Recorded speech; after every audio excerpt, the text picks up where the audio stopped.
Hey Knights Nation, Ashley Nordman here. Today I am with Bellarmine Softball. The sports community has been known to be welcoming and accepting of everyone, but how welcoming is this environment to women? We're going to talk to some players and coaches of different female sports on Bellarmine's campus to get a better idea about how they feel being a woman in sports. The sports community is found to be very welcoming, but women still have daily struggles in the sports world through things like monetary compensation, how they are communicated to, and even how they view the sports world as women.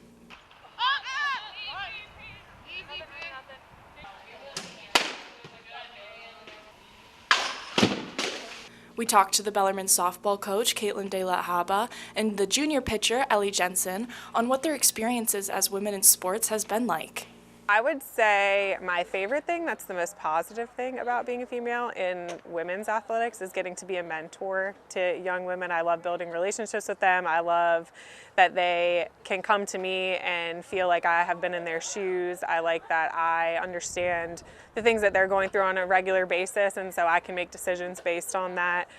I think the most challenging part is typically pay and resources given to female programs versus male programs. It's kind of wherever you go, but especially at the mid-major level, it's tough because there's just not a ton of resources for anyone to go around. But for women's sports, just trying to make the most of what we have and trying to be smart about how we spend and find ways to, make the most of what we have.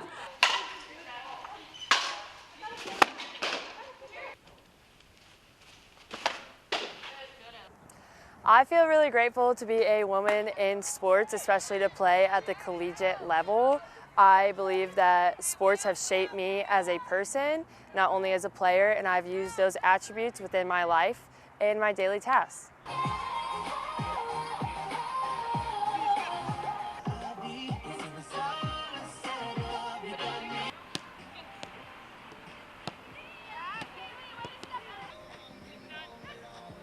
There are some really tough struggles that women in sports battle through, and we discussed some of that with junior forward Lucy Von Stefanelli.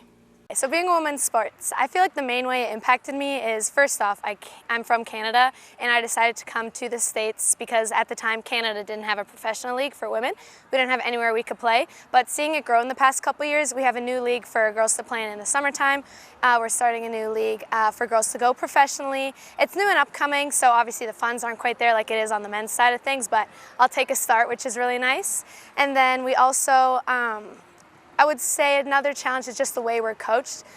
I feel like you kind of treat women's sports and men's sports a little bit differently. I feel like some coaches I've had in the past are a bit like they compare you to the boys, or they say, hey, can you be aggressive like a boy? Or hey, be intense. Boys don't listen to the rules as much, they just play. Like I've heard comments like that, which can be a bit passive aggressive. I mean, gym classes, you hear it too, fitness tests, I mean, they'll compare you to the guys. So a lot of comparison, which can be a bit belittling.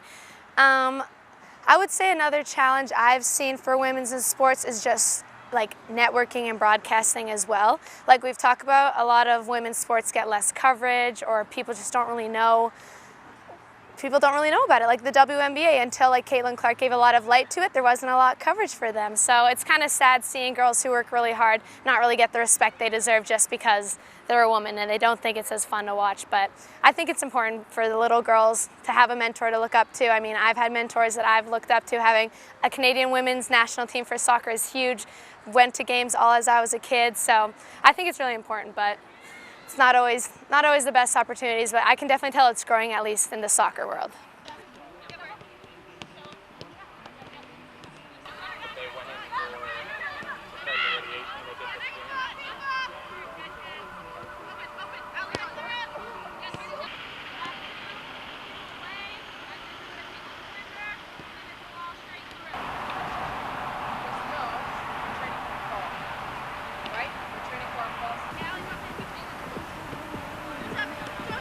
Even women who have had years of experience and knowledge still struggle, and we talked to the Bellarmine's women basketball coach about what that looks like.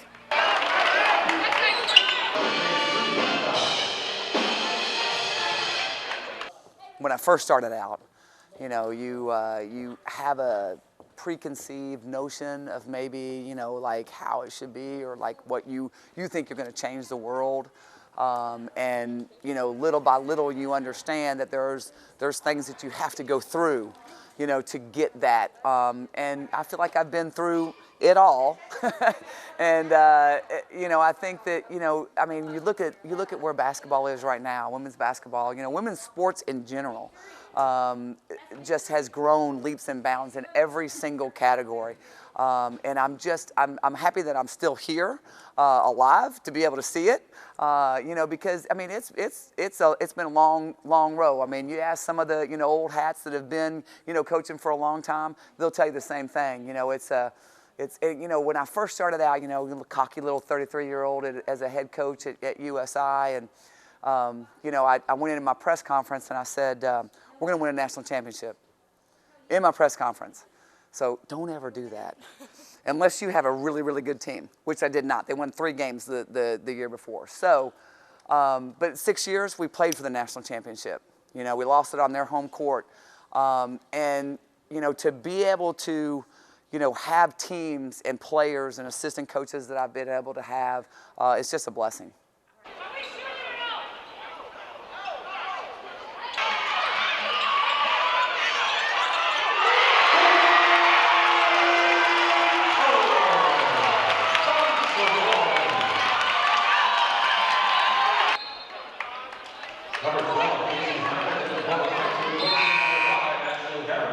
I think definitely, like, as a woman in sports, it's always been like a difference in like the amount of fans that come to the game. So it makes you like really want to work harder because you want more people to come.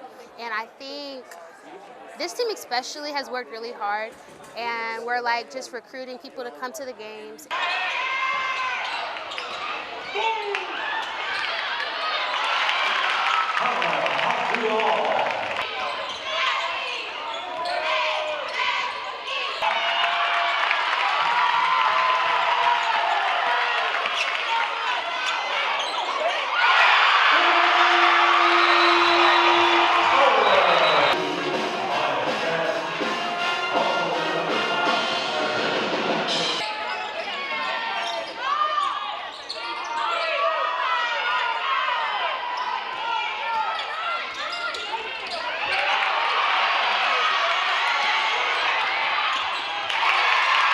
Women in sports struggle to find equality and acceptance in the sports world, even those who compete in a Division I level like these athletes at BU.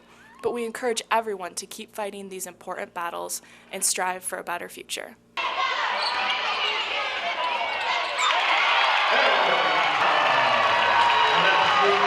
Ashley Nordman, Knights Media Network.